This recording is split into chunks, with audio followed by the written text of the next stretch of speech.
Alors, si vous avez décidé de vous expatrier et de venir vivre en Thaïlande ou dans un autre pays, mais là on va parler de la Thaïlande, eh bien ce qui est sûr, c'est qu'au bout d'un moment, il y a certaines choses qui vont vous manquer et vous vous en rendez encore plus compte quand vous revenez en France. Donc là, moi je suis revenu en France, je prends encore plus conscience des choses qui me manquent, comme par exemple, ici il fait beau, on est presque au mois de juin et il y a la fraîcheur, c'est-à-dire qu'il y a un temps où on peut marcher dehors sans avoir cette chaleur étouffante qu'on peut avoir quand on est donc sur Bangkok, même quand on est sur Phuket, quand on est sur Pattaya. J'ai été récemment et j'avais vraiment très très chaud dès le matin jusqu'au soir, ça ne baisse jamais. Alors que, eh bien, ici en France, vous avez quand même une petite fraîcheur matinale. Le soir, les degrés tombent, mis à part les périodes de canicule. Donc ça, c'est une des choses qui vont vous manquer quand vous êtes en Thaïlande. Une deuxième des choses qui peut vous manquer aussi, forcément, c'est la famille, c'est les amis. Et alors vous pouvez vous appeler, vous pouvez faire des visios, mais c'est quand même pas la même chose de pouvoir serrer les gens dans vos bras, de pouvoir passer beaucoup plus de temps comme ça pour partager un repas, pour aller à la plage. Là par exemple, j'ai passé une journée complète à Hossegor. Je vais aller dans quelques jours voir un match de foot avec mon fils. En fait, je vais aller le voir jouer au foot. Et ça, je le faisais avant. C'est-à-dire tous les week-ends, j'allais le voir. Je voyais les parents, je voyais mon fils jouer. Donc ça, c'est vrai que c'est des choses qui me manquent. Pouvoir repasser des soirées entières avec nos amis proches, les amis qu'on a vraiment depuis très longtemps.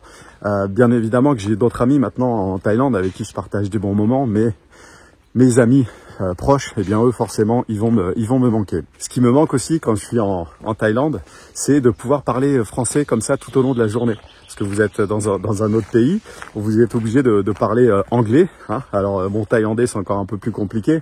Moi pour ma part je sais sortir quelques mots, donc voilà, c'est plutôt pour montrer que je m'intéresse un petit peu à la langue thaïlandaise, et c'est toujours sympa quand vous essayez de parler thaïlandais. Les Thaïlandais ils apprécient et de suite ça met encore une meilleure ambiance. Ici en France, au début même j'étais surpris d'entendre parler français tout autour de moi et de pouvoir communiquer en français sans avoir à réfléchir, parce que quand vous parlez forcément une autre langue, vous prenez l'habitude hein, et ça devient un petit peu plus fluide au fil du temps. Mais eh bien, constamment, vous êtes obligé de faire des efforts pour dialoguer avec d'autres personnes. Ce qui me manque aussi, bien évidemment, quand je suis en Thaïlande, c'est de pouvoir marcher comme dans un endroit comme ça, hein, en forêt. J'adore marcher. Alors, on peut aller marcher dans des parcs en Thaïlande et c'est agréable. Il faut savoir que vous avez vraiment très chaud, à moins d'y aller à 6 heures du matin. Sinon, c'est vrai qu'il fait chaud. Alors, ça reste quand même agréable quand vous y allez... Allez, vers 5 heures de l'après-midi, vous pouvez en même temps voir des couchers de soleil. Vous allez à Lumpini Park, par exemple, à Bangkok. Donc c'est vraiment quelque chose que j'apprécie ici, de pouvoir marcher en pleine forêt. Vous entendez les oiseaux derrière moi. Alors, si vous allez dans des montagnes en Thaïlande, j'ai pas encore été du côté de Chiang Mai. Il y a certainement des endroits magnifiques, mais j'ai envie de dire, vous êtes en mode vacances. Vous êtes en mode, ok, vous allez voyager et vous allez vous poser dans les montagnes à Chiang Mai, comme on pourrait décider d'aller dans les Pyrénées ici en France ou dans les Alpes. Derrière moi, il y a des chevaux, ça aussi, ça fait partie des plaisirs. Des fois, il y en a même qui viennent me voir, pas ici, mais du côté de Pau, où je vais très souvent. Et j'avais un parcours que je faisais où j'allais courir et des fois, je m'arrêtais comme ça avec les chevaux et je partageais un moment comme ça. C'était vraiment agréable. Et voilà, c'est des petites choses comme ça qui vont me manquer, où eh bien tous les jours, quand vous habitez en France, vous pouvez aller dans une forêt, vous pouvez aller dans un parc sans faire beaucoup de kilomètres, et ça c'est des choses qui me manquent en Thaïlande. Le calme également. Alors, j'habite à Bangkok, forcément, c'est différent si on habite à Pattaya, si on habite à Phuket, ou si on va carrément habiter dans une île. Mais en France, c'est quand même de manière générale beaucoup plus calme. Il y a beaucoup moins de bruit, donc c'est vrai que c'est appréciable d'avoir ce calme, de pas entendre énormément de bruit. Alors, je pense aux Parisiens. Voilà, si vous habitez en plein Paris, forcément, c'est pas du tout la même ambiance que si vous habitez dans une autre ville. Bon, je prends Paris, mais je peux prendre Lyon, je peux prendre Marseille. Voilà, il y a des grandes villes comme ça où c'est beaucoup plus bruyant. Donc c'est quand même plus appréciable d'être à la campagne. Et voilà, le silence me manque en Thaïlande. C'est pour ça que de temps en temps, j'aime bien quitter Bangkok pour aller me mettre un petit peu au calme. Donc ça, par contre, ça fait partie des avantages de Bangkok parce que en une heure, allez, ou en 2 heures, vous pouvez prendre ou l'avion ou le bus même pour aller jusqu'à Pattaya en 2 heures, ou alors vous prenez l'avion, en 1h30 vous êtes à Koh Samui, vous êtes à Phuket, et là vous changez complètement d'ambiance et vous êtes forcément plus au calme. Bien qu'on trouve du vin et du fromage en Thaïlande, eh bien il est quand même beaucoup plus cher, surtout si on veut commencer à prendre des bonnes bouteilles. Le vin on le paye peut-être 3 fois le prix en Thaïlande, donc 3 peut-être même 4 fois le prix, donc c'est vrai que boire des bonnes bouteilles de vin quand vous venez ici en France, vous voyez, vous prenez une bouteille même aller à 10-15 euros ici en France, vous avez un super vin. En Thaïlande, vous allez le payer 50 euros. Donc déjà, vous allez plutôt prendre un vin en Thaïlande. Allez, vous avez des vins qui vont commencer au même prix, dans ces mêmes prix-là. Mais ça va être des vins qui sont corrects, qui sont très bons. Mais vous tapez pas vraiment dans un super vin.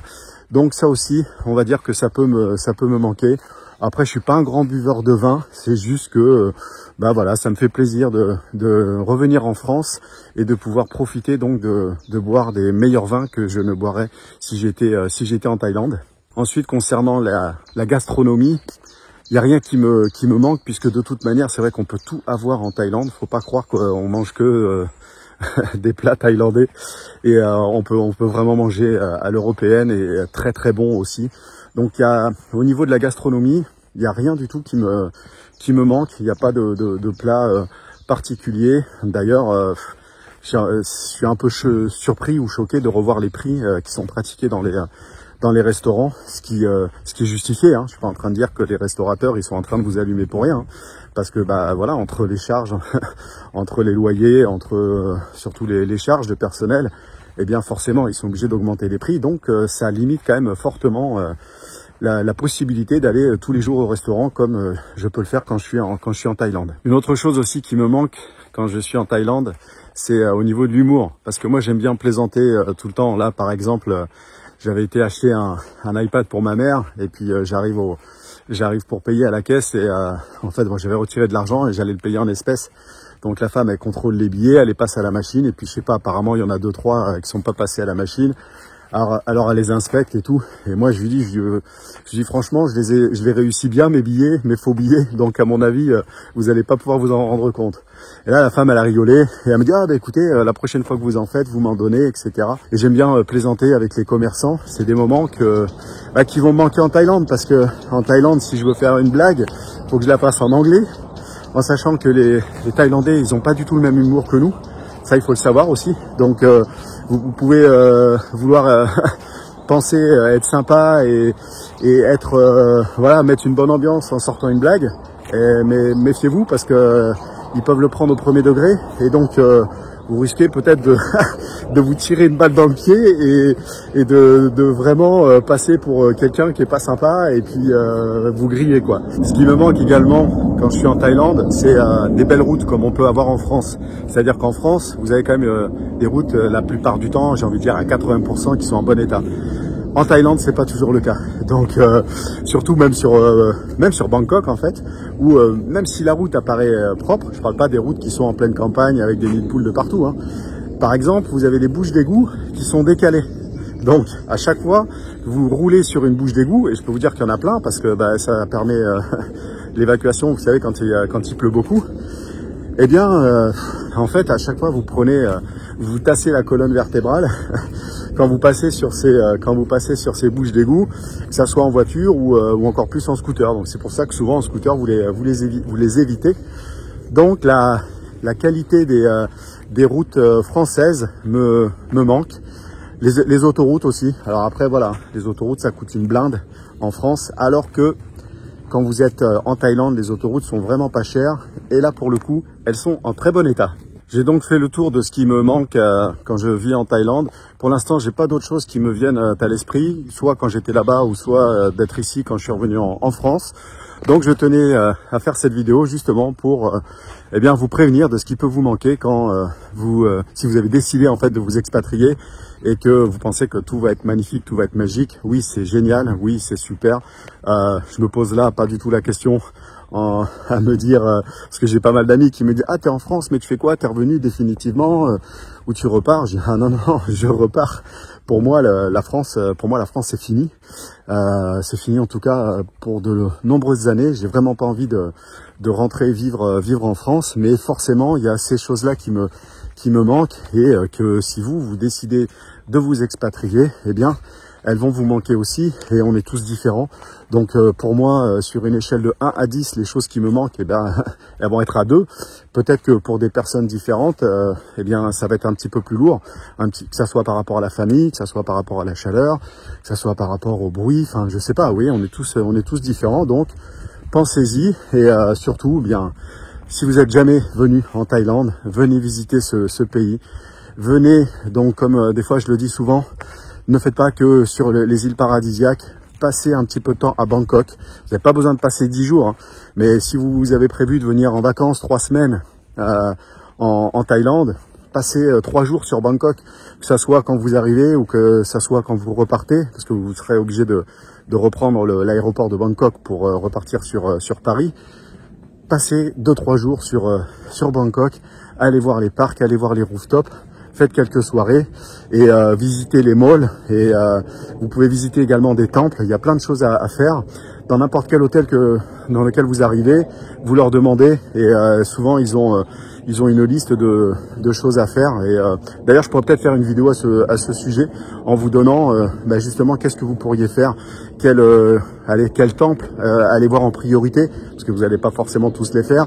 Quel temple aller faire en priorité, quel rooftop aller faire en priorité. Vous voyez, je pense que je viens d'y penser là en même temps que je marche. Ça pourrait être le sujet d'une vidéo. Mettez-moi en commentaire si ça peut vous intéresser. Et je profite en même temps de cette vidéo pour vous dire si vous avez envie que je parle de certaines choses dans mes vidéos dans lesquelles j'ai toujours pas parlé, mettez-moi ça en commentaire. Comme ça, bien, je pourrais très bien faire des sujets à ce sujet. Et voilà. Donc, en attendant, si vous n'êtes toujours pas abonné, je vous invite à vous abonner, activer la petite cloche de notification et puis partagez également cette vidéo si vous avez des personnes justement qui ont l'intention de s'expatrier ou de venir en vacances en Thaïlande. Voilà, cette vidéo est maintenant terminée. Je vous dis à la prochaine et eh bien profitez de la vie, soyez heureux, prenez soin de vous et puis je vous souhaite vraiment tout le bonheur du monde. À bientôt, ciao ciao.